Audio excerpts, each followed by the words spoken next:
Yeah, I think we should. Summertime. Summertime is a film that, I mean, last year we were treated as something very, very special when it comes to lesbian relationship dramas. Yes. And that was the wonderful Carol, Yes. which obviously topped my list for the best of the year. And you know, I mean, coming into this, I mean, there's I don't know. Any kind of coherence would be nice at this point. Yeah, but shall I just do it because you're not really seeing any sense here? Well, yeah, so no.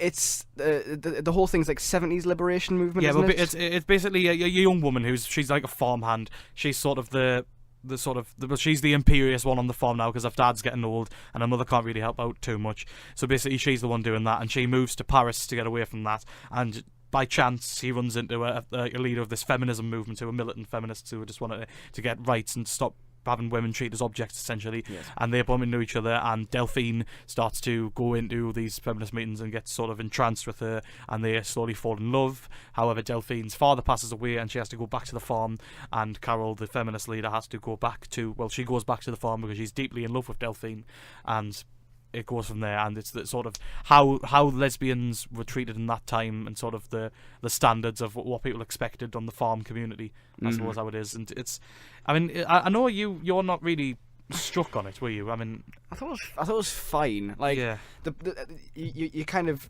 buried the lead when you said there, like, last year we had Carol. yeah, The fact that one of the characters is literally called Carol made me kind of want Carol, and it didn't seem as lusty and as attractive in its, you know, Carol was a much better made film. Summertime's 20 years later than Carol. I mean, it's Summertime's early 70s, and Carol was 50s. I suppose the 50s is a more sort of taboo time.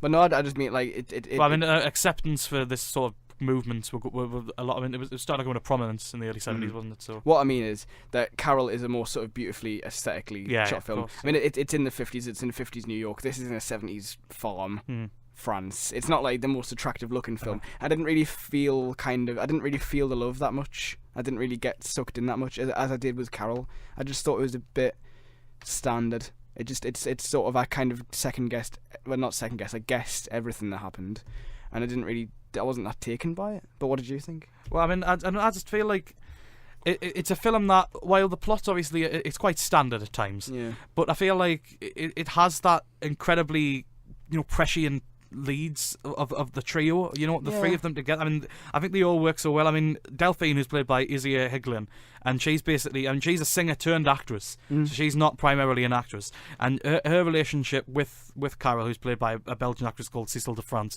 and they anchor the film so well, and the actress who plays Carol, her relationship with the mother of Delphine, Monique, is really sort of heartwarming to watch at times, because you can see that the mother is sort of entrenched in her ways, because that is how it was at the time. You know, she's sort of, I mean, it's revealed through dialogue in the film that she's sort of, you know, it's like she understands that she is as much use on the farm as the men are, but it's just sort of how it is, you know, that the men are regarded as more important, as more credible in that time. So it's sort of really just a bit heartbreaking to see her sort of open up, and then as the relationship starts to come out, she starts to go back into her closeted ways, you know, and I think that's a really good character arc for her. And I just enjoyed seeing the chemistry of Carol and Delphine together, because they sparkle. I mean, obviously, it isn't as nuanced and obviously, I guess, Oscar-worthy, I suppose, as Cate Blanchett and Rooney Mara were in Carol, but it's just, it's earnest, and it feels properly lovely, you know, to see them on screen. I think that trio of leads anchors it enough for me to be an enjoyable recommendation, I think. It's just a nice bit of sweet cinema. I didn't dislike it, but I'm somewhere in the middle of sort of what you're saying. I just enjoyed it because of the trio leads. It was really well set. Summertime. It's a French-Belgian co-production, isn't it? Yeah. And it's on at the Tyneside now. La Belle Saison.